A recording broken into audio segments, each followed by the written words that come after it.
Hello and नमस्कार। आप सब लोगों का स्ट्रॉन्ग कॉम्पिटिटर यूट्यूब चैनल पर स्वागत है। और आज अपन जो 6 दिसंबर का जो पेपर है इसका एनालिसिस देखेंगे और इससे रिलेटेड जो भी इम्पोर्टेंट क्वेश्चन बनते हैं वो सारे क्वेश्चन आज अपन इस वीडियो में कवर करेंगे, ठीक है। और इससे रिलेटेड और जो एक्सपेक्टेड जो भी क्वेश्चन बन रहे हैं वो सारे क्वेश्चन भी आज अपन इस वीडियो में कवर करेंगे, ठीक है। तो आज का वीडियो अपन शुरू करते हैं। तो अपने पास जो सबसे पहला क्वेश्चन है, ये एक्चुअली जो क्वेश्चन है ये ट्रिग्नोमेट्री से क्वेश्चन है। और जो ट्रिग्नोमेट्री के क्वेश्चन है ये काफ़ी इजी होते हैं और बस इनको थोड़ा सा करने का तरीका आना चाहिए, बाकी क्वेश्चन काफ़ी आसान होते हैं, ठीक है।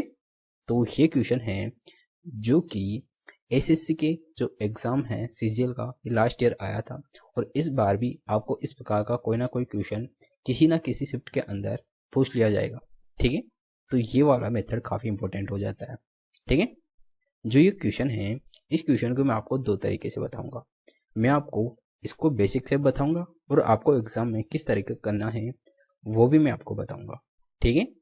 तो जो ये क्वेश्चन है ये बोल रहा है कि sign theta minus cos theta बराबर 7/17 है, तो sign theta plus cos theta का मान क्या होगा, ये अपने से पूछ रहा है, ठीक है।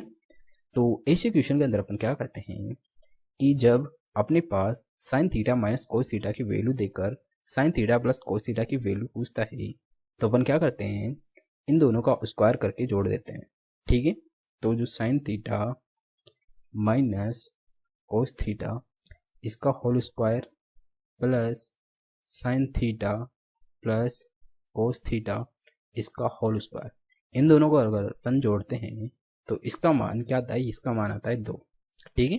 तो ये क्या हो जाएगा, ये हो जाएगा अपने पास sine square plus cos square, ये तो एक हो जाएगा और जो माइनस का 2 साइन थीटा कोस थीटा बचेगा, ठीक है। और यहाँ पर भी sign square plus cos square तो एक हो जाएगा और प्लस का 2 साइन थीटा कोस थीटा बचेगा, ठीक है। तो प्लस का 2 साइन थीटा कोस थीटा और माइनस का 2 साइन थीटा कोस थीटा एक दूसरे से कट जाएंगे और यहाँ का एक और यहाँ का एक दोनों जुड़कर अपने पास क्या हो जाएगा, 2 हो जाएगा, ठीक है। तो इसीलिए इसका मान अपने पास क्या आता है, 2 आता है, ठीक है। तो अब इस क्वेश्चन के अंदर अपन sine theta minus cos theta का मान यहाँ पे रख देंगे, ठीक है। तो इसका मान क्या है, ये है 7/17 और इसका whole square plus sine theta plus cos theta इसका होल स्क्वायर बराबर 2, ठीक है। तो अब अपन क्या करेंगे, इसको इधर भेज देंगे तो अपने पास यहाँ बचेगा sign theta plus cos theta और इसका होल स्क्वायर बराबर 2 माइनस इसका होल स्क्वायर खोल लेते हैं तो ये हो जाएगा 49/17 का स्क्वायर क्या हो जाएगा 289, ठीक है। तो अपन इसको हल कर लेते हैं, 289 को 2 से मल्टीप्लाई किया तो ये हो जाएगा 18, 16 17 का 7 80 का 1 4 1 5 578 माइनस 49/289, ठीक है। ये क्या है अपने पास, यह है sine theta plus cos theta का होल स्क्वायर, ठीक है। तो अपने पास sine theta plus cos theta की वैल्यू क्या आ जाएगी, अगर 578 में से 49 गया तो ये हो जाएगा 529/289 और इसके लग जाएगा अंडर, क्योंकि इसका स्क्वायर हटाया तो इधर क्या लग जाएगा अंडर और इसका मान क्या हो जाएगा, ये हो जाएगा 23/17, ठीक है। तो जो अपने पास sine theta plus cos theta का जो मान है ये हो जाएगा अपने पास 23/17, जो कि ऑप्शन नंबर सी में दे रखा है, ठीक है। तो ये था इस क्वेश्चन का बेसिक तरीका। लेकिन जब आपको इस प्रकार का कोई क्वेश्चन एग्जाम में दिया हुआ था तो आपको इस प्रकार क्वेश्चन करने की कोई ज़रूरत नहीं है। आपको जब एग्जाम में क्वेश्चन कैसे करना है, आपको सीधा डायरेक्ट जो sine theta plus cos theta इसकी जो वैल्यू है ये बराबर हो जाएगी 2 माइनस के स्क्वायर के, और ये किसके अंदर होगा, अंडर के अंदर, ठीक है। यहाँ पर जो के है ये क्या हो जाएगा, ये हो जाएगा 7/17, ठीक है। आपको बस ये पता होना चाहिए कि अगर आपको sine theta minus cos theta की वैल्यू कुछ भी दे दें और अगर sine theta plus cos theta की वैल्यू पूछे तो आपको ये फॉर्मूला लगाना है, ठीक है, under root 2 minus K square. और अगर आपको पास sine theta plus cos theta की वैल्यू देकर sine theta minus cos theta की वैल्यू पूछे तब भी आपको यही फॉर्मूला लगाना है, ठीक है। तो अपन इसके अंदर के की वैल्यू रख देते हैं, के की वैल्यू क्या हो जाएगी, ये हो जाएगी 2 माइनस 7 का स्क्वायर 49/289 289 को 2 से मल्टीप्लाई किया तो ये क्या हो जाएगा 578 माइनस 49/289 और ये कितना हो जाएगा, ये हो जाएगा अपने पास 529/289 और इसके क्या लग रहा है अंडरूट। ठीक है, तो ये अपने पास आ जाएगा 23/17। ठीक है, तो अपने पास sine theta plus cos theta की जो डायरेक्ट वैल्यू आ गई ये आ गई 23/17। आपको एग्जाम में इस तरीके से करना है। ठीक है, तो आपको एग्जाम में इस तरह इतनी सारी स्टेप लिखने की कोई ज़रूरत नहीं है। आपको सीधा ये पता होना चाहिए कि sign theta plus cos theta इसकी वैल्यू होती है, ये क्या हो जाती है √2 - q²। ठीक है, आपको बस इतना से याद रखना है और आप ट्यूशन में टिक मार के आगे बढ़ जाना है। ठीक है, तो आपको बस इतना करना है। तो ऐसे क्वेश्चन के लिए अपन इस तरीके को अपनाते हैं। ठीक है, तो ये था ट्रिग्नोमेट्री का कोई क्वेश्चन। अब अपन नेक्स्ट चलते हैं और नेक्स्ट जो क्वेश्चन है ये हाइट एंड डिस्टेंस के ऊपर। ठीक है, तो हाइट एंड डिस्टेंस के जो क्वेश्चन हैं ये भी काफ़ी इंपॉर्टेंट होते हैं और काफ़ी इजी होते हैं। ठीक है, तो इसके अंदर बोल रहा है कि 12 मीटर ऊंचे भवन के शीर्ष से टावर के शीर्ष का उन्नयन कोण 60 डिग्री है। ठीक है, और टावर के तल का अनुमान कोण थीटा इस प्रकार है कि tan थीटा बराबर 3/4 है। इस टावर की ऊंचाई क्या है ये अपने से पूछ रहा है। ठीक है, तो जो ऐसे क्वेश्चन होते हैं ये काफ़ी इजी होते हैं और इनको अपन डायग्राम से हल करते हैं। ठीक है, तो एक तो अपने पास क्या है, ये 12 मीटर ऊंची भवन है और एक टावर है। ठीक है, और इनका जो तल है ये समान है और यहाँ तक जो भवन है इसकी ऊंचाई क्या हो जाएगी, ये बराबर हो जाएगी। और आगे बोल रहा है कि जो टावर का शीर्ष है इससे जो भवन का शीर्ष है इससे टावर के शीर्ष का जो उन्नयन कोण है ये दे रखा है यहाँ पर 60 डिग्री। ठीक है, और जो भवन का शीर्ष है इससे जो टावर का तल है इसका जो अनुमान कोण है ये दे रखा है यहाँ पर थीटा डिग्री। ठीक है, तो यहाँ पर टावर की ऊंचाई अपने से पूछ रहा है और यहाँ पर बोल रहा है कि tan थीटा बराबर 3/4 है। ठीक है, तो tan थीटा ये क्या हो जाएगा 3, ये हो गया 4। ठीक है, तो यहाँ पर जो 3 की वैल्यू कितनी है 12, तो 4 की वैल्यू कितनी हो जाएगी, ये हो जाएगी 16। क्यों, क्योंकि 3 की वैल्यू अगर 4 है तो 4 की वैल्यू क्या हो जाएगी अपने पास 16 हो जाएगी। जब ये 16 है तो ये भी क्या हो जाएगी 16। जब अपने पास 60 डिग्री यहाँ दिया होता है तो इसका और इस भुजा का जो रेशियो ये क्या हो जाता है, ये हो जाता है √3 और 1। ठीक है, तो अगर अपने पास 1 की वैल्यू 16 है तो √3 की वैल्यू क्या हो जाएगी, ये हो जाएगी 16√3। ठीक है, तो अपने पास √3 का मान ये रखना है तो अपन रख देंगे 1.73 इंटू 16 किया, 16 कम 16, 16 दूनी 32, 16 48 का 8, हासिल का 4, 16 7 112, 4 16, हासिल का 11, 16 11 27। ठीक है, तो ये हो गया 27.68। और अपने पास यहाँ से लेकर यहाँ तक की जो ऊंचाई है ये कितनी 12, ये भवन की ऊंचाई के बराबर है। ठीक है, तो जो टावर की जो टोटल ऊंचाई है ये हो जाएगी अपने पास, ये हो जाएगी 27.68 प्लस 12, तो ये हो जाएगी अपने पास 39.68। ठीक है, और ये अपने पास दे रखी है ऑप्शन नंबर सी के अंदर। तो ये जो क्वेश्चन है एक्चुअली ये क्वेश्चन काफ़ी आसान होता है।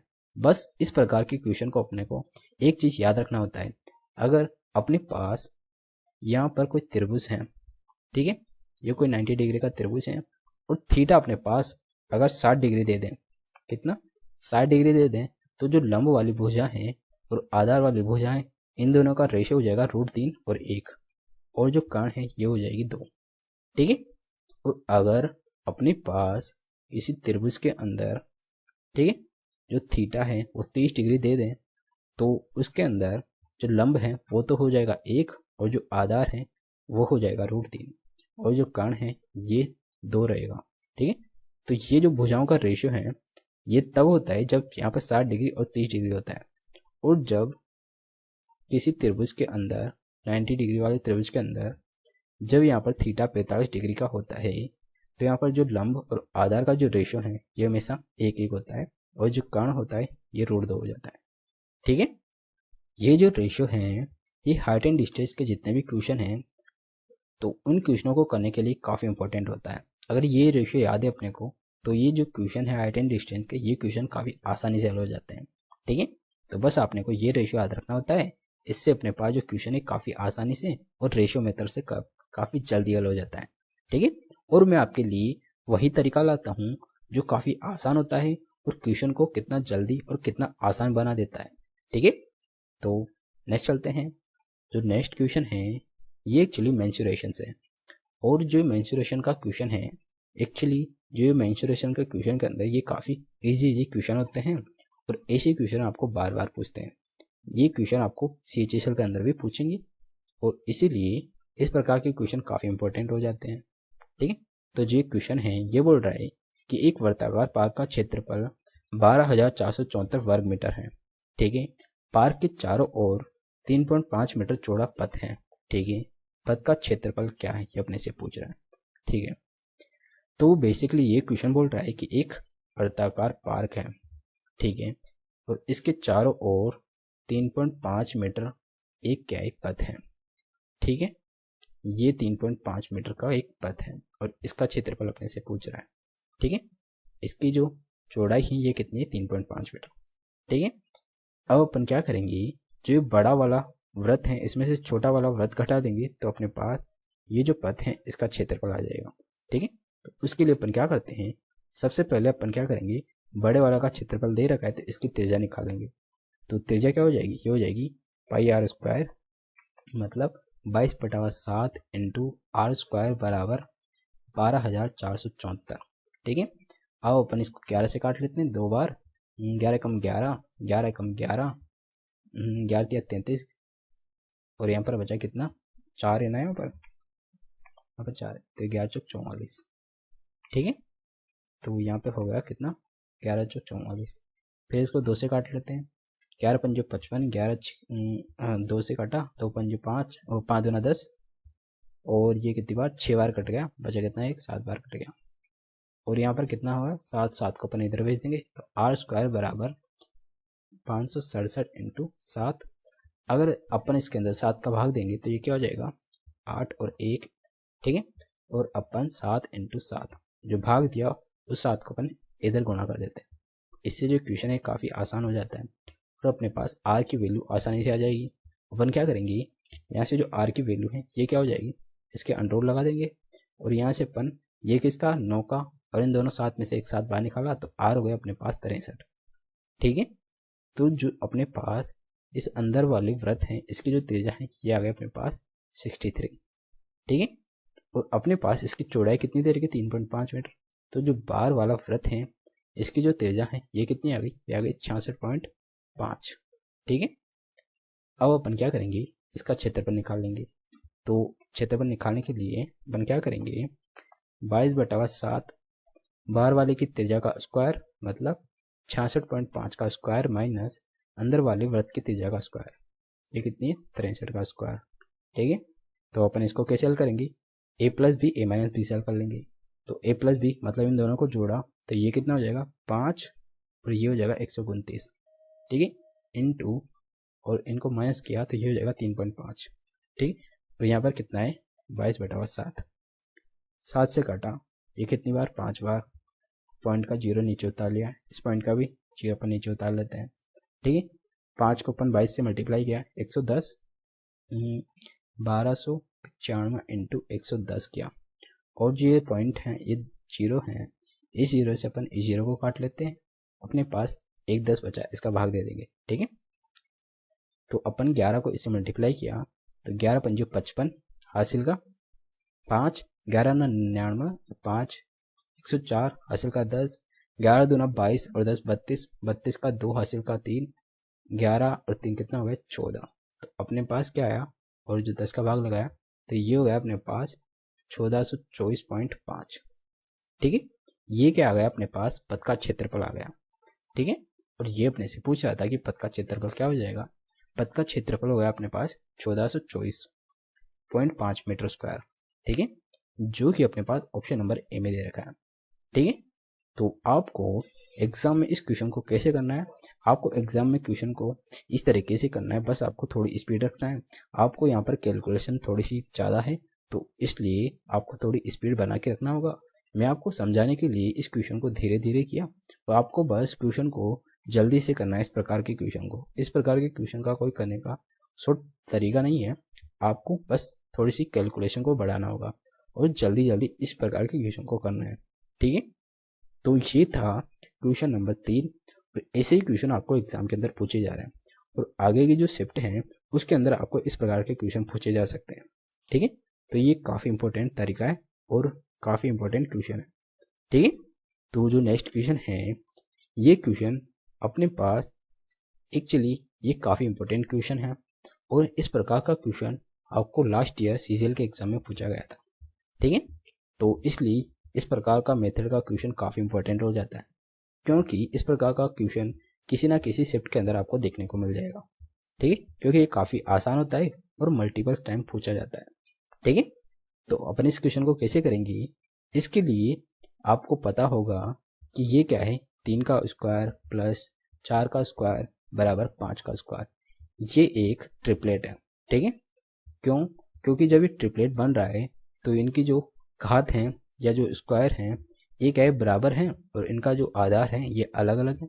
तो इसलिए अपन इससे कंपैरिजन करके इसकी वैल्यू क्या हो जाएगी, 4 रूट एक्स की इसकी वैल्यू हो जाएगी अपने पास 4 रूट एक्स की वैल्यू हो जाएगी अपने पास 2, इन दोनों का कंपैरिजन करने पर।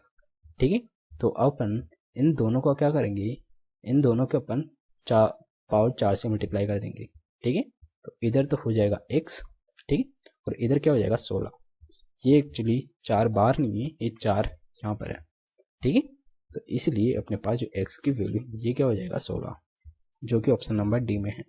तो ये एक्चुअली काफ़ी आसान क्वेश्चन है और आपको एग्जाम में इसी प्रकार के आसान आसान क्वेश्चन पूछे जाते हैं, बस आपको इनका करने का तरीका पता होना चाहिए। ठीक है, तो ये था एक्चुअली काफ़ी आसान क्वेश्चन, आपको भी एग्जाम में इसी तरह इस क्वेश्चन को करना है। ठीक है, तो जो नेक्स्ट क्वेश्चन है ये क्वेश्चन 5 है और जो ये क्वेश्चन है ये लास्ट ईयर सीजीएल के एग्जाम में पूछा गया था और ये बहुत सारे स्टूडेंट को काफ़ी कन्फ्यूजन कर दिया था कि इस क्वेश्चन को अपन कैसे करें, इसके अंदर तो कोई बैठ ही नहीं रहा कोई तरीका। ठीक है, तो इस क्वेश्चन को करने का मैं आपको तरीका बताऊंगा जो कि काफ़ी आसान है और काफ़ी ईजी है। ठीक है, तो जो क्वेश्चन है ये बोल रहा है कि निम्न आकृति जो कि पैमाने के अनुसार नहीं है। ठीक है, और इसमें बोल रहा है कि जो कोण डी ए बी, जो कोण डी ए और बी ये वाला कोण और कोण सी बी ए और ये कोण, ये दोनों कोण क्या है 90 डिग्री है, इन दोनों का योग। ठीक है, और जो भुजा बी सी बराबर ए डी और जो भुजा बी सी और ये ए डी ये क्या है बराबर है। ठीक है, और आगे बोल रहा है कि ए बी बराबर 20 सेमी, ये भुजा दे रखा है यहाँ पर 20 सेमी और सी डी बराबर 10 सेमी और जो ये भुजा है ये 10 सेमी दे रखा। ठीक है, तो आगे बोल रहा है चतुर्भुज एबीसीडी का क्षेत्रफल कितना होगा। तो इस क्वेश्चन को अपन कैसे करेंगे, एक्चुअली जो आकृति है इसको अपन सही तरीके से बना लेते हैं। ये एक्चुअली समलंब चतुर्भुज है। ठीक है, और ये समलंब चतुर्भुज को अपन इस प्रकार बना लेते हैं और जो इनकी भुजा है ये तो क्या हो जाएगी 10 सेमी और ये हो जाएगी 20 सेमी। ठीक है, और ये भुजा इसके अंदर बराबर दे रखी है। ठीक है, कि ए, ये बी, ये सी और ये डी, इसको अपन इस प्रकार बना लेते हैं। ठीक है, और ये इनकी क्या हो जाएगी ऊंचाई हो जाएगी और जो कोण ये वाला है ये कोण और ये कोण, ये दोनों कोणों का योग कितना है 90 डिग्री। तो ये जो भुजा है ये भुजा अगर बराबर हैं तो कोण भी क्या हो जाएंगे बराबर हो जाएंगे और इन दोनों कोणों का योग कितना है 90। तो अपन ये दोनों कोण बराबर हैं तो कितने कितने हो जाएंगे, ये हो जाएगा 45 और ये कोण भी हो जाएगा 45। ठीक है, और अपने पास यहाँ से लेकर यहाँ तक की जो दूरी है ये कितनी है 10 है और यहाँ से लेकर यहाँ तक की जो दूरी है ये कितनी हो जाएगी कि अपने पास 5 होगी और ये भी कितनी हो जाएगी 5 हो जाएगी। ठीक है, और जब यहाँ पर कोण 45 है और ये भुजा यहाँ से लेकर यहाँ तक की भुजा कितनी 5 है तो अपने पास इसकी ऊंचाई भी कितनी हो जाएगी, ये भी 5 हो जाएगी। ठीक है, क्योंकि 45 दे रखा है और जब कोण 45 होता है तो इनका लंब और आधार क्या होता है बराबर हो जाता है। ठीक है, तो इसीलिए ये भी 5 हो गई। अब अपन इसका फॉर्मूला लगा देते हैं। फॉर्मूला क्या होता है 1/2 इंटू समांतर भुजाओं का योग, तो 20 और 10 ये कितना हो गया 30 और इंटू ऊंचाई कितनी है अपने पास 5। ठीक है, तो 2 से 35 को काटा ये 15 बार और 15 5 75, तो ये हो गया 75 सेंटीमीटर स्क्वायर। ठीक है, तो जो एबीसीडी का क्षेत्रफल है ये अपने पास है 75 सेंटीमीटर स्क्वायर जो कि ऑप्शन नंबर डी में है। ठीक है, तो इस प्रकार का क्वेश्चन है ये अपन इस तरीके से हल करते हैं। बस आपको जो क्वेश्चन है आपको क्वेश्चन को चित्र देख के घबराना नहीं है, आपको इस क्वेश्चन को अपन किस तरीके से हल कर सकते हैं ये सोचना है। ठीक है, आपको ये पता चल रहा होगा कि इसकी एक भुजा छोटी है एक भुजा बड़ी है, तो आपको समलंब चतुर्भुज का ध्यान आना चाहिए। ठीक है, क्योंकि समलंब चतुर्भुज के अंदर ही एक भुजा छोटी होती है और एक भुजा बड़ी होती है। ठीक है, तो इस प्रकार के क्वेश्चन को अपन इस तरीके से बना के हल करते हैं। ठीक है, तो ये क्वेश्चन काफ़ी आसान हो जाता है। आपको भी अगर एग्जाम में इस प्रकार का कोई क्वेश्चन पूछा जाए तो आपको घबराना नहीं है, आपको दोबारा चित्र बना के उसको सरल करके हल करना है। ठीक है, तो नेक्स्ट जो क्वेश्चन है, ये क्वेश्चन है अपने पास अनुपात से, और जो अनुपात वाले क्वेश्चन हैं ये भी काफ़ी आसान होते हैं। बस आपको क्वेश्चन की लैंग्वेज समझ में आनी चाहिए कि क्वेश्चन बोल क्या रहा है। ठीक है, और ये क्वेश्चन बोल रहा है कि दो संख्याएं ए और बी जिनका रेशो 13:17 है। ठीक है, एक का रेशो 13 है और एक का रेशो कितना है 17 है। और ये बोल रहा है यदि ए में 15% की वृद्धि की जाती है और बी में 30% की वृद्धि की जाती है तो ए और बी का नया अनुपात क्या होगा। जो ए है इसके अंदर कितना 15% की वृद्धि कर रहा है, तो ये हो जाएगा 115/100। ठीक है, और इसके अंदर 30% की वृद्धि कर रहा है तो 130/100। ठीक है, तो 100 से तो ये 100 कट जाएगा और इस 13 से अपन क्या करेंगे, इसको काट देंगे। यहाँ पर कितना बचेगा 10। अपन अब 115 को अपन किससे काटेंगे, 5 से काटेंगे, तो ये कितनी बार कट जाएगा 23 बार। और यहाँ पर कितना 10 बचा, ये होगा 170। 170 को अपन 5 से काटेंगे तो ये हो जाएगा 3 और 4 34 बार। ठीक है, तो अपने पास जो रेशो है नया वाला ये हो जाएगा 23:34। ठीक है, जो कि अपने पास ऑप्शन नंबर सी में दे रखा है। तो इसीलिए इस प्रकार का क्वेश्चन काफ़ी आसान होता है, बस अपने को क्वेश्चन की लैंग्वेज समझ में आनी चाहिए। और वो कब आएगी, जब आप ऐसे क्वेश्चन की प्रैक्टिस करेंगे। ठीक है, तो आप भी ऐसे क्वेश्चनों की ज़्यादा से ज़्यादा प्रैक्टिस कीजिए ताकि इस प्रकार का क्वेश्चन आपको देखते ही समझ आ जाए कि इस क्वेश्चन को आपको करना कैसे है। ठीक है, तो नेक्स्ट चलते हैं। तो जो नेक्स्ट क्वेश्चन है ये एक्चुअली मिक्सचर और एलिगेशन से है। ठीक है, क्योंकि आपको एग्जाम में सारे टॉपिक से कोई ना कोई क्वेश्चन पूछा जाता है, इसीलिए मैं आपके लिए सारे टॉपिक का एक इम्पोर्टेंट क्वेश्चन बता रहा हूँ और वो एग्जाम के अंदर लास्ट ईयर आया हुआ है या आ सकता है। ठीक है, क्योंकि मैं आपको इम्पोर्टेंट क्वेश्चन ही बताता हूँ। ठीक है, तो ये क्वेश्चन बोल रहा है कि ए और बी में तांबा और जस्ते का जो अनुपात है ये है 3:4 का, और 3:4 और 5:9 है। ठीक है, और ए और बी को अपन क्या करते हैं 2:3 के अनुपात में मिलाते हैं तथा पिघलाकर एक नई मिश्र धातु सी बनाई जाती है। ठीक है, सी में तांबे और जस्ते का जो अनुपात है ये क्या हो जाएगा, ये अपने से पूछ रहा है। ठीक है, तो इस क्वेश्चन को अपन बड़े ही आसान तरीके से हल करते हैं। वो कैसे, तो इसमें बोल रहा है कि जो ए और बी है इसमें तांबे और जस्ते का जो अनुपात है वो क्या दे रखा है, वो दे रखा है ए के अंदर 3:4 और बी के अंदर दे रखा है 5:9। ठीक है, तो अपन सबसे पहले इनकी क्वांटिटी को क्या करते हैं, बराबर कर लेते हैं। क्यों, क्योंकि इनका जो योग है ये 7 आ रहा है और इनका योग 14 आ रहा है, तो अपन इनकी क्वांटिटी को अपन बराबर कर लेते हैं, इसको 2 से मल्टीप्लाई करके।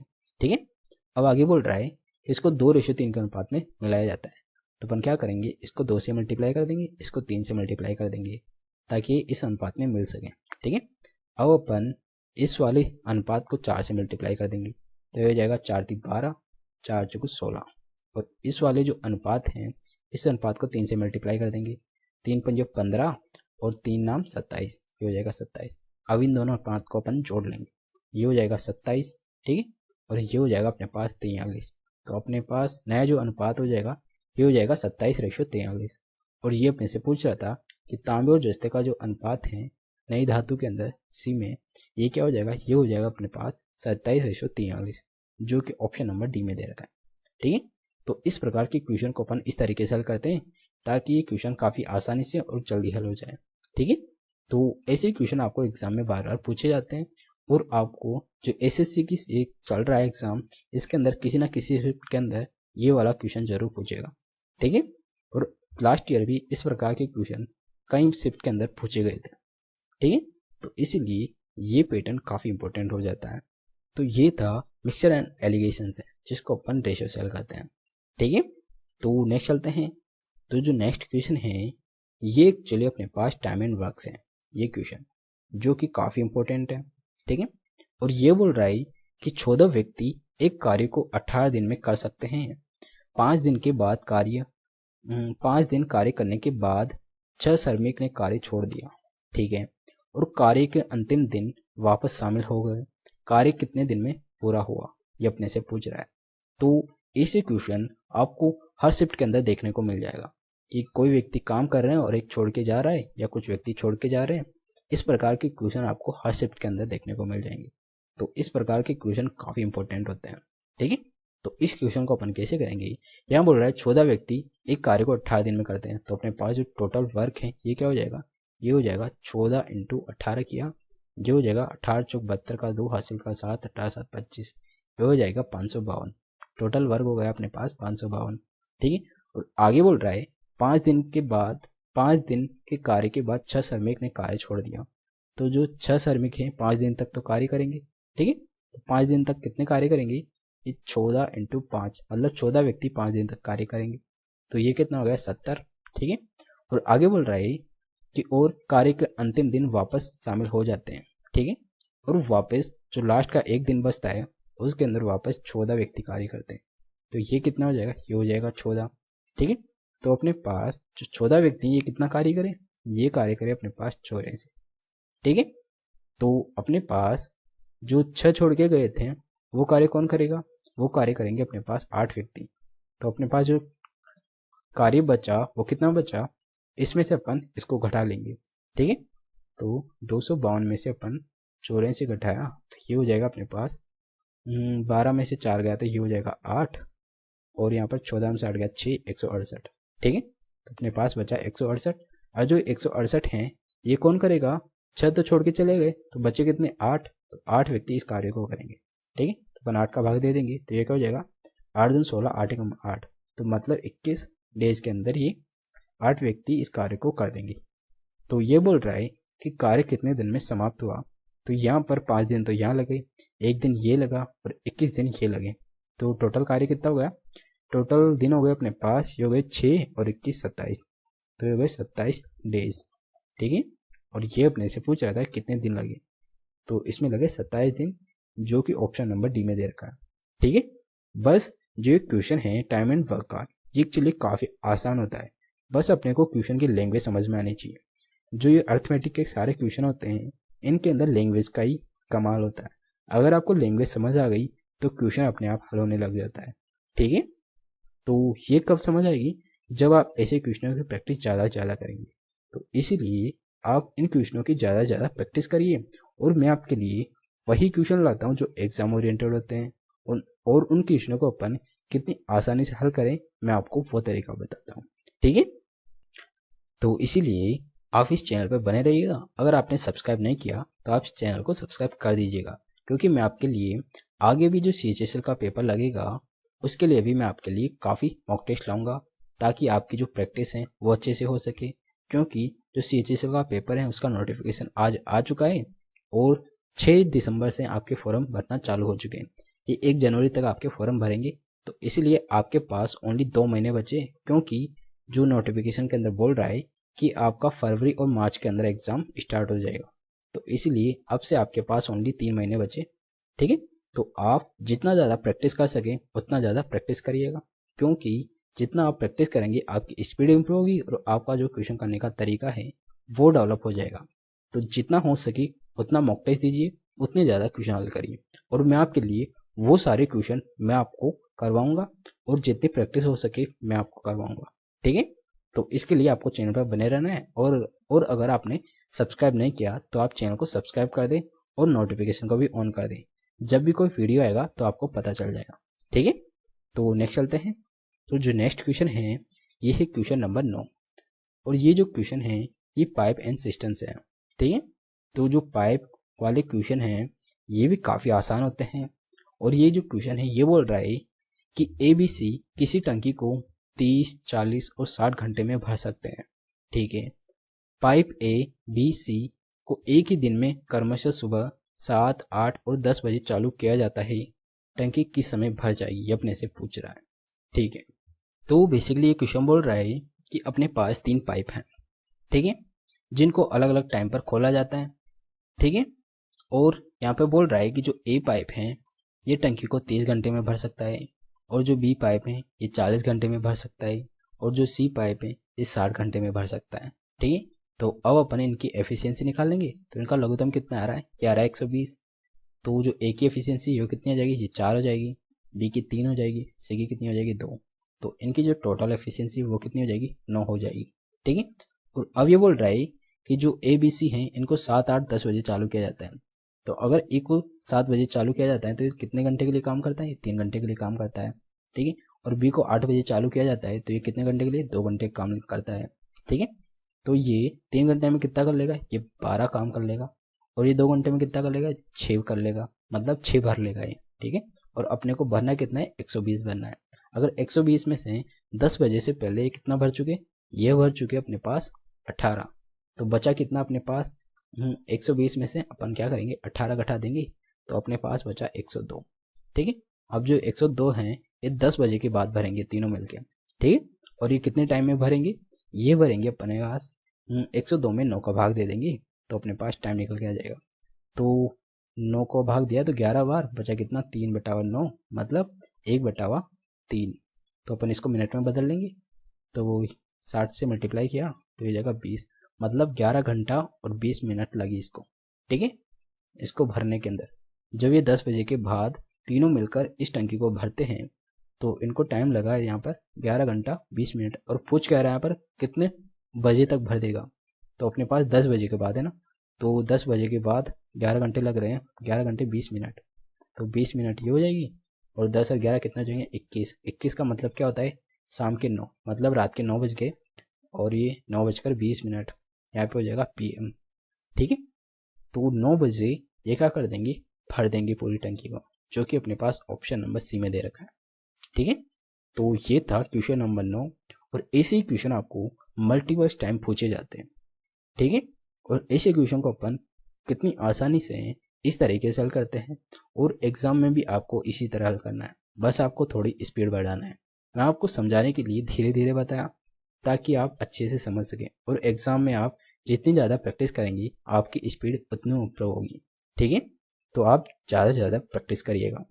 तो जो नेक्स्ट क्वेश्चन है वो चलते हैं। तो अपने पास जो नेक्स्ट क्वेश्चन है ये है क्वेश्चन नंबर 10। और ये बोल रहा है कि एक ट्रेन सुबह 10 बजे स्टेशन ए से निकलती है। ठीक है। और दोपहर 12 बजे स्टेशन बी पर पहुंचती है। ठीक है। एक कार सुबह 8:30 बजे स्टेशन से बी से निकलती है और उसी समय स्टेशन ए पर पहुंचती है, मतलब 12 बजे पहुंचती है। जब ट्रेन स्टेशन बी पर पहुंचती है वे किस समय मिलते हैं, ये अपने से पूछ रहा है। ठीक है। तो जो ये क्वेश्चन है ये क्वेश्चन अपने पास टाइम एंड डिस्टेंस है। ठीक है। तो टाइम एंड डिस्टेंस के जो क्वेश्चन हैं ये भी काफ़ी आसान होते हैं, बस आपको क्वेश्चन की लैंग्वेज समझ में आनी चाहिए। अर्थमेटिक के जितने भी क्वेश्चन हैं वो काफ़ी आसानी होती हैं, बस आपको लैंग्वेज का ही चक्कर होता है। अगर आपको लैंग्वेज समझ में नहीं आ रही तो आपको क्वेश्चन हार्ड लगेगा, अगर आपको लैंग्वेज समझ आ रही है तो क्वेश्चन आपको ईजी लगेगा। ठीक है। तो बेसिकली क्वेश्चन बोल रहा है कि एक ट्रेन है, ये ट्रेन ए से चल रही सुबह 8 बजे। ठीक है। और ये 12 बजे पहुंच रही है यहाँ पर बी पर। ठीक है। 8 बजे से बी की तरफ 12 बजे पहुंच रही है। और एक जो ट्रेन है ये 8:30, और जो एक कार है ये कितने बजे, ये 8:30 बजे बी से चलती है और ए पर कितने बजे पहुंचती है, ये 12 बजे पहुंचती है। ठीक है। और यहाँ पर बोल रहा है कि अगर ये बोल रहा है और आगे कुछ भी नहीं बोल रहा है कि ये किस समय मिलती है अपने पास, ये पूछ रहा है ओनली। तो अपने पास यहाँ पर कुछ भी नहीं दे रखा, तो यहाँ पर एक चीज़ दे रखी है, जो ए है जो ट्रेन है ये कितने टाइम में पहुंच रही है, ये 4 घंटे में पहुंच रही है। ठीक है। ट्रेन तो पहुंच रही है कितने टाइम में, 4 घंटे में। और जो कार है ये कितने घंटे में पहुंच रही है, ये पहुंच रही है 3.5 घंटे में, मतलब 3.5 घंटे के अंदर। तो अपने पास जो टाइम है इसका रेशियो आ गया अपने पास ये, तो स्पीड का रेशियो इससे क्या हो जाएगा, उल्टा हो जाएगा। तो ये हो जाएगा 7 और ये हो जाएगा 8। ठीक है। तो अपने पास टाइम का रेशियो आ गया, अपने पास स्पीड का रेशियो आ गया। तो अपन मान लेंगे कि जो टोटल डिस्टेंस है वो कितनी हो जाएगी, 7 चौक 28। तो अपन मान लेते हैं कि जो टोटल डिस्टेंस है ये कितनी है, 28 है। ठीक है। और ये बोल रहा है कि जो बी है ये कितने बजे, 8:30 बजे चल रहा है। तो जो ए है ये आधे घंटे तक आगे बढ़ लेगा क्योंकि 8 बजे चल रहा है। ठीक है। तो आधे घंटे में कितना चलेगा, आधे घंटे में चल लेगा, 1 घंटे में 7 चल रहा है तो आधे घंटे में कितना चलेगा, 3.5। ठीक है। तो यहाँ से यहाँ तक की दूरी हो जाएगी 3.5 किलोमीटर। तो अपने पास ये कितनी बची, ये बची 24.5 किलोमीटर। ठीक है। अब दोनों मिलकर 24.5 किलोमीटर की दूरी तय करेंगे। ठीक है। एक चलेगा 7 की स्पीड से, एक चलेगा 8 की स्पीड से, ठीक है।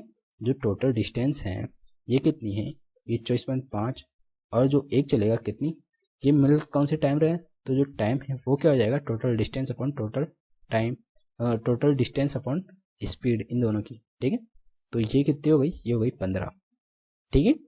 तो जो एक दूसरे की अगर तरफ बढ़ रहे हैं, जब भी कोई दो वस्तु एक दूसरे की तरफ चलती हैं तो जो उनकी स्पीड है वो क्या होती है, जुड़ जाती है, ठीक है।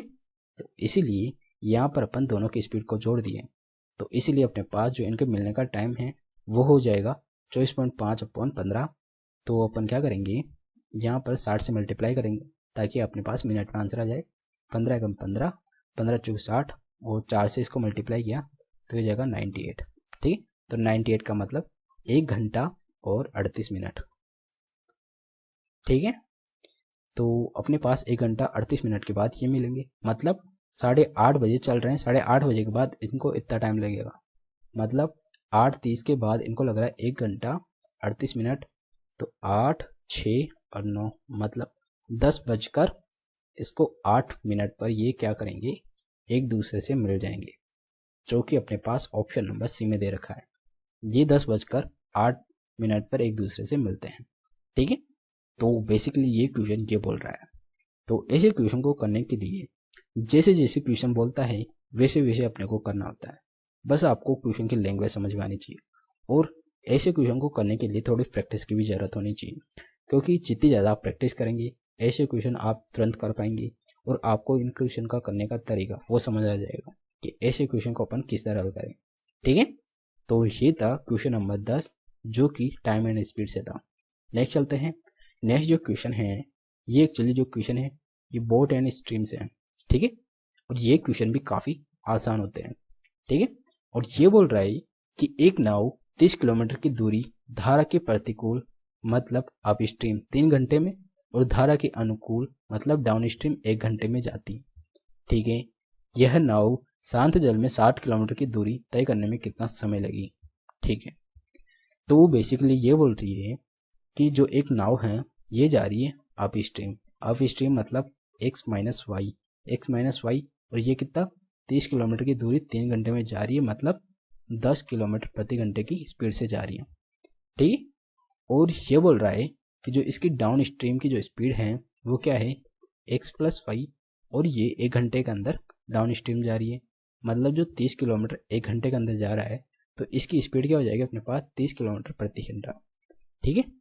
अब अपन क्या करेंगे, इससे नाव की स्पीड निकाल लेंगे, तो जो नाव की स्पीड है वो क्या हो जाएगी, इन दोनों को जोड़ के तो ये हो जाएगा 2x, और इन दोनों को जोड़ा 40, तो x की वैल्यू हो गई अपने पास 20 किलोमीटर प्रति घंटा।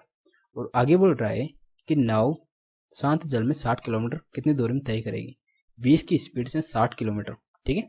60 किलोमीटर 20 की स्पीड से, तो इसको जो टाइम है वो लग जाएंगे 3 घंटे, ठीक है, जो कि अपने पास ऑप्शन नंबर बी में दे रखा है। तो बेसिकली ये क्वेश्चन ये बोल रहा है कि इसमें टाइम क्या होगा, और टाइम अपन आसानी से निकाल लेते हैं। जो अपने पास अप स्ट्रीम और डाउन स्ट्रीम की स्पीड आ गई तो अपन दोनों को जोड़ के नाव की स्पीड निकाल लेते हैं। और यहाँ पे बोल रहा है 60 किलोमीटर नाव कितने टाइम में पहुंचेगी, तो अपन नाव की स्पीड का भाग दे देंगे, ठीक है। तो इसने अपने पास टाइम निकल के आ जाएगा। तो ये जो क्वेश्चन है ये काफ़ी आसान होता है, बस आपको इनका तरीका और इनके जो प्रैक्टिस है वो करना जरूरी है, ठीक है। तो नेक्स्ट चलते हैं। जो नेक्स्ट क्वेश्चन है, एक्चुअली अपने जो अभी सीजीएल के एग्जाम चल रहे हैं इसके अंदर ऐसे क्वेश्चन पूछा है सीजीएल, ठीक है। एसएससी वाले अभी फिलहाल एग्जाम के अंदर इसी प्रकार के क्वेश्चन पूछ रहे हैं चुनाव से रिलेटेड, ठीक है। और ऐसे क्वेश्चन को अपन किस तरह हल करते हैं वो काफ़ी आसान होता है। और ये बोल रहा है कि एक चुनाव में उम्मीदवार एक्स को कुल वैध एक्स मतों का 70% मिला, ठीक है। यदि कुल मतों में से 20% को अवैध घोषित किया गया और कुल मतों की जनसंख्या 6,40,000 है, तो उम्मीदवार के पक्ष में मतदान के वैध मतों की संख्या ज्ञात करें, ये अपने से पूछ रहा है। तो ऐसे क्वेश्चन को करने के लिए इनकी लैंग्वेज काफ़ी इंपॉर्टेंट होती है कि ये लैंग्वेज क्या बोल रहा है, ठीक है। तो अपन मान लेते हैं कि जो टोटल उम्मीदवार हैं ये 100% है, ठीक है। जिसके अंदर से 20% क्या है, अवैध हैं, तो ये 80% तो क्या हो जाएंगे, 80% हो जाएंगे अपने पास वैध, और ये 20% है ये क्या है, अवैध है। ठीक है, ये अवैध है। अब आगे बोल रहा है कि जो वेद मत है इसका 70% क्या है, ये एक्स को मिला, इसका 70%, मतलब इसका 70% कितना हो जाएगा, 70% अपने पास हो जाएगा, ये 56 हो जाएगा। और अपने पास अगर ये 70% मिला एक चुनाव में उम्मीदवार को, और इसको कितना मिला, इसको मिला यहाँ पर 30%, 30% मिला, ये कितना हो जाएगा, ये हो जाएगा अपने पास 24। ठीक है, और ये बोल रहा है कि जो उम्मीदवार के पक्ष में मतदान के वेद मत हैं, जो उम्मीदवार हैं इसके पक्ष में कितने 70% वोट पड़े, जो कि कितने हैं 56।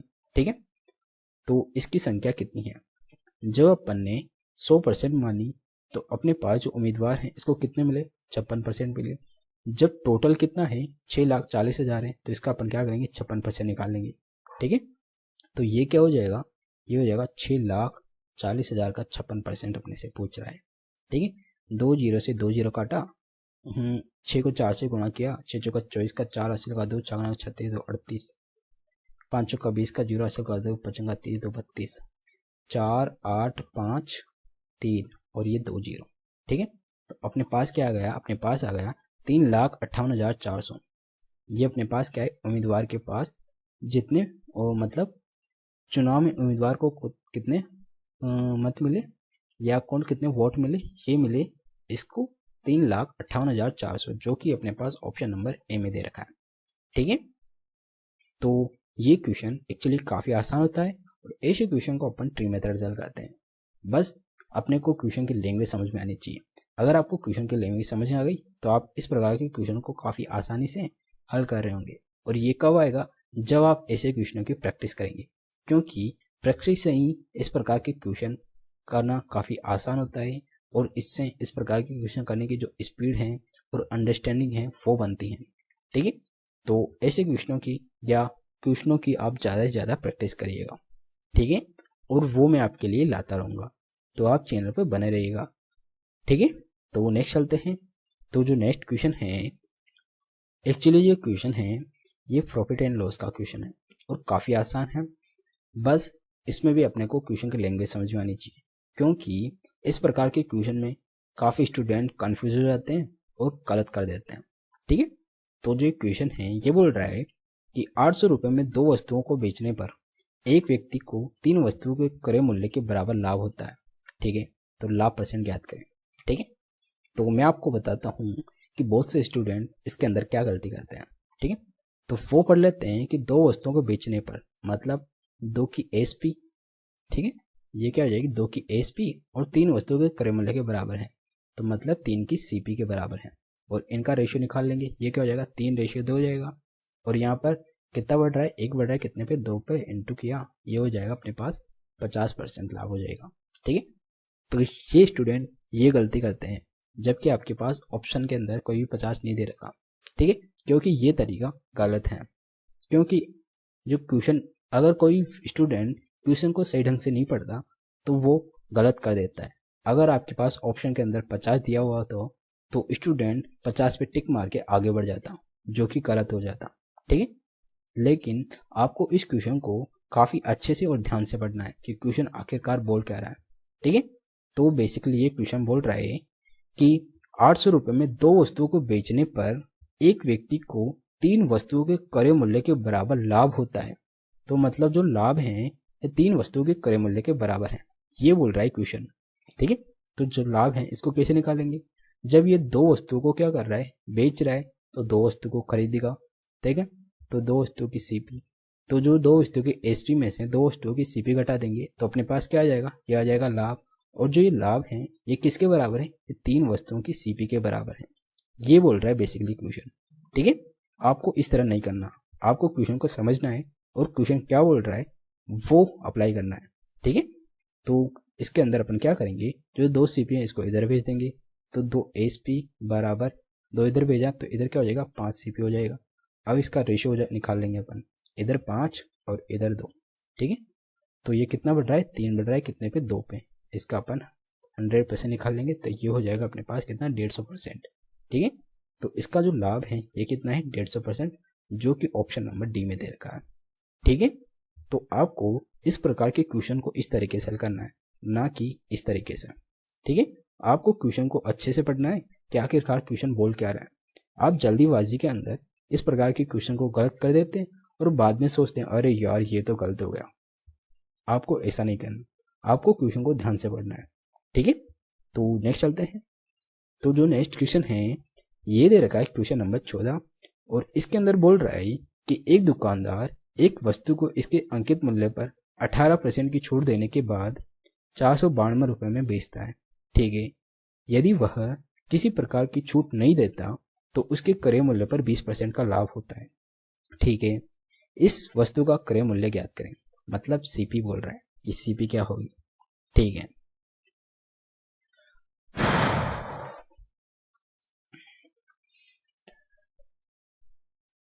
अरे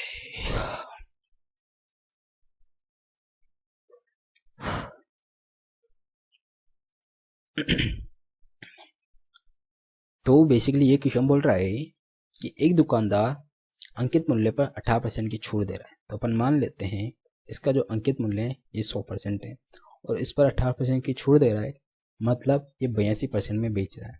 और 82% की वैल्यू कितनी है, ये दे रखा है यहाँ पर 492। ठीक है, तो इसकी जो वैल्यू है ये कितनी है, 492। तो अपने पास जो 100% अंकित मूल्य है ये क्या हो जाएगा, अपन 100 से मल्टीप्लाई कर देंगे तो ये टोटल अपने पास क्या आ जाएगा, ये अंकित मूल्य आ जाएगा। ठीक है, और आगे बोल रहा है यदि वह किसी प्रकार की छूट नहीं देता, मतलब जो अंकित मूल्य है इसमें किसी प्रकार की कोई छूट नहीं देता तो उसे क्रय मूल्य पर 20% का लाभ होता। जो अंकित मूल्य है ये किसके बराबर हो जाएगा, ये 120% के बराबर हो जाएगा, क्योंकि इस पर कोई छूट नहीं दे रहा। तो अगर ये 120 के बराबर हो गया तो 120 की वैल्यू ये हो गई, तो अपने पास 100 की वैल्यू पूछ रहा है, तो मतलब 100 क्या है, ये क्रय मूल्य है। ठीक है, और अपने से क्रय मूल्य पूछना है। ठीक है, तो इस क्वेश्चन को अपन इस तरीके से हल करते हैं, बस आपको इसको हल कर लेना है। ये 5 बार कट रहा है, ये 6 बार कट रहा है, और ये 41 से 2 बार, ये 41 से 12 बार कट रहा है, ये 2 एक कम 2, और ये 6 बार कट रहा है, 6 से ये 6 कट रहा है। अपने पास क्या बचा, 5 इंटू 100 मतलब 500 बचा। तो अपने पास जो सीपी है ये क्या आ गई, ये आ गई अपने पास 500। ठीक है, ये अपने पूछ रहा था कि क्रय मूल्य क्या हो जाएगा, क्रय मूल्य हो गया अपने पास 500 रुपये, जो कि ऑप्शन नंबर ए में दे रखा है। ठीक है, तो इस क्वेश्चन को अपने को इस प्रकार हल करना है।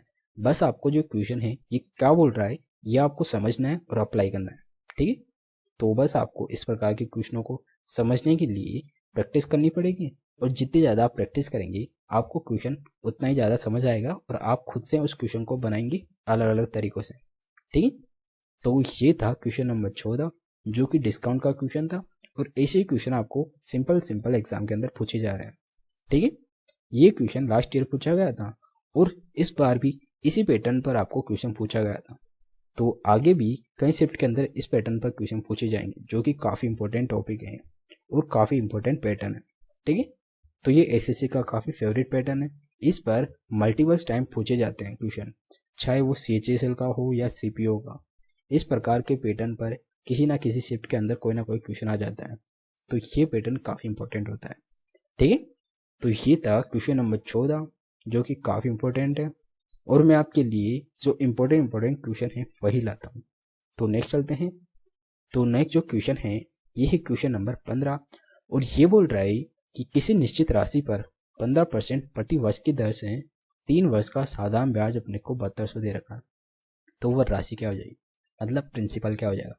तो ये जो क्वेश्चन है सिंपल इंटरेस्ट का क्वेश्चन है, और सिंपल इंटरेस्ट के सारे क्वेश्चन सिंपल इंटरेस्ट के फॉर्मूले से आसानी से हल हो जाते हैं, जो कि क्या है, आई बराबर पी आर टी, ठीक है, अपॉन 100। इस वाले फॉर्मूले से सारे सिंपल इंटरेस्ट के क्वेश्चन हल हो जाते हैं। ठीक है, तो बेसिकली ये क्वेश्चन बोल रहा है कि जो 3 साल का इसका ब्याज है वो दे रखा है यहाँ पर 7200, प्रिंसिपल अपने से पूछ रहा है 3 क्या है, टाइम दर कितनी है 15% अपॉन 100। ठीक है, अब अपन क्या करेंगे, 3 से काटा कितनी बार, 24 बार, फिर यहाँ 3 से काटा ये 5 बार, 3 से काटा कितनी बार, 8 बार। ठीक है, तो यहाँ पर कितना बचा, यहाँ पर बच गया 800। अब 800 को अपन 5 से काटा तो यहाँ पर कितना बचा, यहाँ पर बच गया अपने पास 20, 160 बच गया। ठीक है, अब 160 को अपन 100 से मल्टीप्लाई कर देते हैं, तो 160 को 100 से मल्टीप्लाई करते हैं तो अपने पास प्रिंसिपल आ जाता है जो कि कितना है 16,000, जो कि अपने पास ऑप्शन नंबर ए में है। ठीक है, तो ये हो गया क्वेश्चन नंबर 15, जिसको अपन सिंपल इंटरेस्ट के फॉर्मूले से काफ़ी आसानी से हल कर रहे हैं। ठीक है, तो नेक्स्ट चलते हैं। जो नेक्स्ट क्वेश्चन है ये एक्चुअली चक्रवृद्धि ब्याज का क्वेश्चन है, और ऐसे क्वेश्चन आपको मल्टीपल टाइम पूछे जाते हैं, जिनके अंदर आपको डिफरेंस दे देते हैं और आपको उसके प्रिंसिपल पूछ लेता है या दर पूछ लेता है, कुछ भी पूछ लेता है। ठीक है, तो इसके अंदर ये बोल रहा है कि 8% प्रति वर्ष की दर से ₹X पर 2 वर्षों की चक्रवृद्धि ब्याज और साधारण ब्याज का जो डिफरेंस है ये दे रखा है यहाँ पर ₹19.20, और यहाँ पर x मतलब जो प्रिंसिपल है वो पूछ रहा है। ठीक है, तो ऐसे क्वेश्चन को करने के लिए अपने पास एक फॉर्मूला होता है। जब यहाँ पर चक्रवृद्धि ब्याज और साधारण ब्याज का 2 वर्ष का पूछा जाए डिफरेंस, तो उसका फॉर्मूला अपने पास क्या है, ये है D बराबर P इंटू ये हो जाएगा R/100 का होल स्क्वायर। ये अपने पास इसका फॉर्मूला होता है। तो यहाँ पर डिफरेंस है ये कितना दे रखा है, ये दे रखा है 19.20, और यहाँ पर अपने पास प्रिंसिपल निकाल लेंगे। R कितनी है 8/100, इसका होल स्क्वायर। ठीक है, तो P इंटू 8 का स्क्वायर कितना हो जाएगा 64, 100 का स्क्वायर कितना हो जाएगा 10,000। ठीक है, और इधर क्या है 19.2, तो अपन क्या करेंगे इस पॉइंट को हटा के नीचे जीरो लगा देंगे एक। ठीक है, तो अब अपने पास इसको 16 से काटा, 16 चुकी 64, 16 से काटा 16 कम 16, 16 दूनी 32, 4 से काटा 4 एकम 4, 4 3 12। ठीक है, इसे एक जीरो से एक जीरो, तो अपने पास क्या हो गया, ये हो गया 3,000। तो अपने पास जो प्रिंसिपल आया ये कितना हो गया 3,000, जो कि ऑप्शन नंबर डी में दे रखा है। ठीक है, तो इस क्वेश्चन को भी अपन काफ़ी आसानी से इस तरीके से हल करते हैं। तो बस अपने को कुछ नहीं करना होता, सीधे फॉर्मूले के अंदर मान रखना होता है, क्वेश्चन अपने आप आसानी से हल हो जाता है। ठीक है, तो नेक्स्ट चलते हैं। नेक्स्ट जो क्वेश्चन है ये एक्चुअली काफ़ी आसान और काफ़ी ट्रिकी क्वेश्चन है। अगर आपने इस प्रकार का क्वेश्चन पहले नहीं किया तो आप इसमें फंस जाएंगे। ठीक है, तो मैं आपको बताता हूँ कि ये क्वेश्चन बोल रहा है 400 और 700 के बीच कितनी संख्याएं 5, 6, 7 से विभाजित हैं। तो अपन इसके अंदर सबसे पहले क्या करते हैं, इन संख्याओं का एलसीएम ले लेते हैं। तो जो 5, 6 और 7 हैं, इसका जो एलसीएम है वो क्या हो जाएगा, ये हो जाएगा 210। ठीक है, अब जो एलसीएम आया इसका भाग एक बार इसके अंदर देंगे और एक बार इसके अंदर देंगे। इसके अंदर भाग कितनी बार जाएगा, एक बार ही जाएगा, और इसके अंदर भाग कितनी बार जाएगा 21 एकम 21 दूना कितनी 63, मतलब 3 बार जाएगा। ठीक है, तो अब अपन क्या करते हैं, इन दोनों का डिफरेंस निकाल लेते हैं।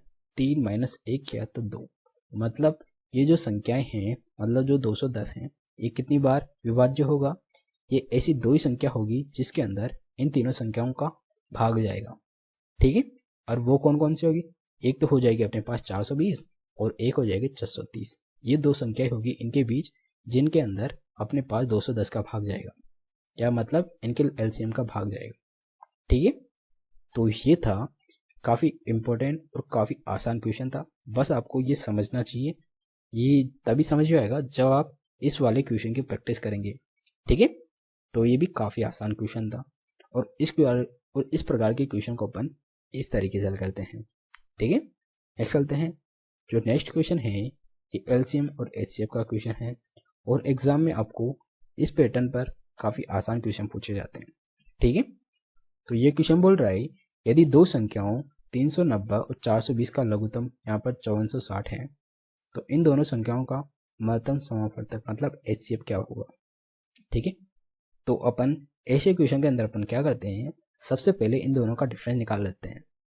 तो जो डिफरेंस है वो कितना है 30, और 30 को अपन देखते हैं कि इन दोनों के अंदर भाग जा रहा है क्या, 30 का भाग इसमें भी जा रहा है, 30 का भाग इसमें भी जा रहा है, तो मतलब आपने पास जो एचसीएफ है वो क्या हो जाएगा 30, इसमें 30 दे भी रखा है, तो जो ऑप्शन नंबर सी है ये अपना क्या हो जाएगा राइट आंसर हो जाएगा। ठीक है, तो इसीलिए इस प्रकार के क्वेश्चन को अपन इनके डिफरेंस से हल कर लेते हैं। ठीक है, जो कि काफ़ी आसान होता है, और ऐसे क्वेश्चन को करने की जो समझ है वो तभी आएगी जब आप इनकी प्रैक्टिस ज़्यादा से ज़्यादा करेंगे। ठीक है, मैं आपके लिए पहले एलसीएम का एक पूरा मॉक टेस्ट डाल चुका, आप उनकी प्रैक्टिस करिए, और वो जो प्रैक्टिस है वो आपके लिए काफ़ी फायदेमंद होने वाली है। ठीक है, तो नेक्स्ट चलते हैं। जो नेक्स्ट क्वेश्चन है ये एक्चुअली क्या है कि काफ़ी आसान क्वेश्चन है, और इस प्रकार के क्वेश्चन एग्जाम में मल्टीपल टाइम कई बार पूछे जाते हैं। और वो सब एक पैटर्न पे बेस्ड होते हैं। ठीक, इसके अंदर यहाँ पे क्या बोल रहा है, ये बोल रहा है ए का स्क्वायर माइनस बी का स्क्वायर, और अपॉन में दे रखा है क्या, ए माइनस बी। ठीक है, तो अपन इसको सिंपली हल कर लेते हैं। ये हो जाएगा ए प्लस बी और ए माइनस बी अपॉन ए माइनस बी दे रखा है, तो ए माइनस बी से ए माइनस बी कट जाएगा, ए प्लस बी अपन क्या करेंगे, ए प्लस बी कर लेंगे इसके अंदर, वो अपना आंसर हो जाता है। तो इसमें दे भी यही रखा है। ठीक है, तो 18.43 और 18.43 मतलब 18.43 का स्क्वायर माइनस 6.57 का स्क्वायर और अपॉन में मैं दे रखा है 11.86।